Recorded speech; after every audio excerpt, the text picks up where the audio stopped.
नमस्कार, मी डॉक्टर चंद्रशेखर हळिंगे. मी सायकॅट्रिस्ट म्हणजे मनोविकार तज्ज्ञ आणि व्यसनमुक्ती तज्ज्ञ म्हणून मिरजमध्ये गेली 20 वर्षे प्रॅक्टिस करतो. आज आहे 31 मे 2025, म्हणजे आजच्या दिवशी वर्ल्ड नो टोबॅको डे म्हणून साजरा केला जातो. WHO ने दरवर्षी काहीतरी थीम दिलेली आहे. तर आज मी तुम्हाला या वर्षीची थीम काय आहे आणि त्याचा हेतू काय आहे हे मी सांगण्यासाठी आपल्यासमोर आलेलो आहे. या वर्षीची थीम आहे unmasking the appeal, exposing industry tactics on tobacco and nicotine products. आपण सर्वजण जाणतो की तंबाखू रिलेटेड, टोबॅको रिलेटेड जे इंडस्ट्रीज आहेत त्यांचा जो हेतू आहे तो आपल्याला कळला पाहिजे. आपण सर्वजण जाणतो की आजकाल तरुण पिढीमध्ये वेगवेगळ्या व्यसनांचं प्रमाण वाढत आहे. आज आपण थोडं तंबाखू गुटखाबद्दल बोलूया. तंबाखू आणि तंबाखूजन्य पदार्थ म्हणजे कोणते? तर तंबाखू, गुटखा, सिगरेट, मावा, खैनी, तपकीर हे वेगवेगळे तंबाखू रिलेटेड प्रोडक्ट्स आहेत आणि यांचं जे प्रमाण आजकाल वाढत आहे याची प्रमुख जर बघितलं कारणे कोणती, तर दोन कारणे आहेत. एक आहे क्युरिओसिटी आणि दुसरं आहे अनुकरण. अनुकरण म्हणजे इमिटेशन आम्ही असं म्हणतो आणि क्युरिओसिटी म्हणजे कुतूहलता.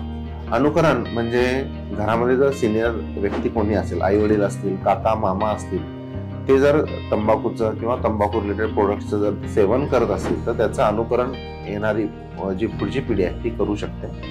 दुसरा आहे क्युरिओसिटी, म्हणजे त्यांना कुतूहलता असते की त्या पाकिटामध्ये नक्की काय आहे. ते चकाकणारे पाकिट आहेत, त्यांचं डिझाईन काही जणांना आवडतं. पप्पा किंवा मामा काका त्या सिगरेट ओढल्यानंतर नाकातून किंवा कानातून धूर काढतो म्हणतात. तर हे कसं शक्य आहे याची कुतूहलता असते आणि त्यामुळे हे व्यसन लागण्याची शक्यता असते. तंबाखू रिलेटेड जे काही इंडस्ट्रीज आहेत त्यांचा एक हेतू आहे की अट्रॅक्ट या नवीन जनरेशनला केलं पाहिजे. मग त्यासाठी ते डिझाईन अट्रॅक्टिव्ह करत आहेत, त्यामध्ये फ्लेवरिंग एजंट्स ऍड करत आहेत. इव्हन त्या कधी कधी ते कार्टूनचा वापर करतात, म्हणजे लहान मुलं तिथं लगेच खेचली पाहिजेत आणि त्यांनी ही सुरुवात केली पाहिजे.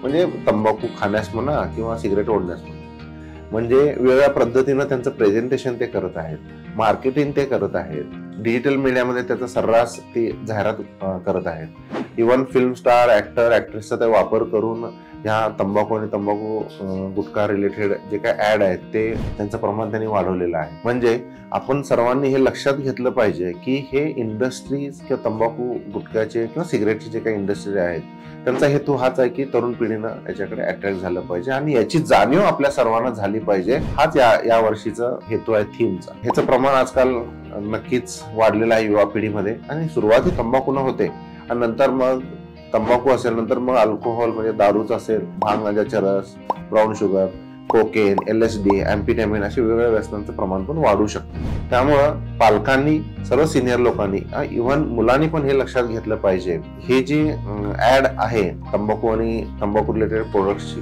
ह्याला आपण भुरळ पडू नये आणि एकदा घेतल्यानंतर त्याचा फ्लेवर पण असा असतो की लगेच म्हणजे त्याची ऍडिक्शन लागू शकते, चटक लागू शकते. त्यामुळं वेळीच आपण याच्यावर जर कंट्रोल केलं म्हणण्यापेक्षा आपण म्हणू शकतो की सुरुवातच जर या पदार्थांची जर टेस्ट म्हणून केली नाही तर आपण याच्या व्यसनाच्या विळख्यामध्ये आपण नक्कीच अडकणार नाही. तंबाखू सोडण्यासाठी ज्याला एखाद्याला व्यसन लागलेलं आहे, आम्ही ऍज अ सायकॅट्रिस्ट, व्यसनमुक्ती तज्ज्ञ म्हणून याच्या पण वेगळ्या मेथड्स आहेत. पण आजचा जो हेतू आहे की prevention is better than cure, म्हणजे आपण म्हणतो ना की होण्यापूर्वीच काहीतरी आपण केलं पाहिजे. त्या हेतूनं या वर्षीचा हेतू असा आहे, थीम अशी आहे की हे जे ऍडव्हर्टाईज होत आहे, मार्केटिंग होत आहे, इव्हन काही ठिकाणी स्वीट्स म्हणजे काही गोड टेस्ट म्हणजे स्वीट्स किंवा कॅन्डीजच्या मार्फत, कार्टूनच्या मार्फत ते अट्रॅक्ट करतात लहान मुलांना आणि इथून पण सुरुवात होऊ शकते. काही दुकानामध्ये आम्ही पाहिलेलं आहे की गोळ्या म्हणजे काय चॉकलेट सारख्या गोळ्या देतात, चॉकलेट किंवा गोळ्या देतात आणि त्याच्यामध्ये त्यांनी गांजा मिसळलेला असतो.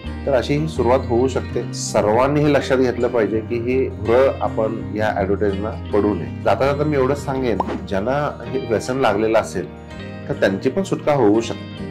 आता हा पहिला मुद्दा झाला की होऊ नये म्हणून. समजा आपण बळी ऑलरेडी पडला असेल तर आज वेगवेगळे औषधं उपलब्ध आहेत. म्हणजे व्यसन बंद झाल्यानंतर त्रास होऊ नये म्हणून औषधं उपलब्ध आहेत, त्याची इच्छा होऊ नये म्हणून औषधं उपलब्ध आहेत आणि ते व्यसन केल्यानंतर त्रास पण होऊ शकतो अशी पण औषधं उपलब्ध आहेत. तंबाखू आणि गुटखा रिलेटेड मी थोडक्यात सांगेन की याच्या काउन्सिलिंगचा काही भाग आहे आणि ड्रग थेरपीचा पण भाग आहे. आम्ही नेहमी असं म्हणतो की जर तुम्हाला तंबाखू गुटखा सोडायचं असेल तर 8Dचा फॉर्म्युला आहे, तो तुम्ही नक्कीच लक्षात घ्या. पहिला आहे डिक्लेअर डेट, म्हणजे तुम्ही तारीख डिक्लेअर करा, मी या दिवसापासून सोडणार आहे.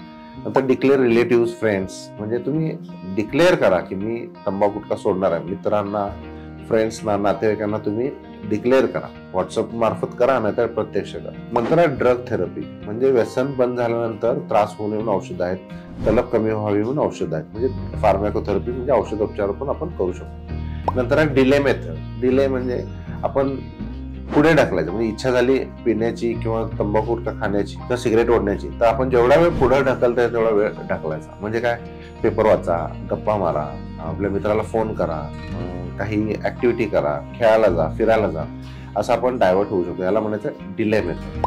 आणि डिस्ट्रॅक्शन मेथड म्हणजे हाच डायव्हर्जन टेक्निक, म्हणजे आपण मन दुसरीकडे रमवायचं, खेळायला जायचं, फिरायचं. डिले मध्ये काय सांगितलं की आपण पुढे जायचं, पुढे ढकलायचं, जेवढा पुढे ढकलता येईल तेवढा पुढे ढकलायचं. आणि डिस्ट्रॅक्शन म्हणजे आपण आपलं मन इतर ठिकाणी रमवायचं. नंतर आहे डीप ब्रीदिंग. जेव्हा तुम्हाला सिगरेट ओढण्याची, तंबाखू खाण्याची इच्छा होते त्यावेळी तुम्ही श्वास घ्या, श्वास सोडा, म्हणजे रिलॅक्स व्हा, म्हणजे जे काही घबराट, पाल्पिटेशन होण्याची शक्यता ती कमी होईल. नंतर आहे ड्रिंकिंग वॉटर, म्हणजे तुम्हाला तलब झाली तर काहीतरी प्या, खावा.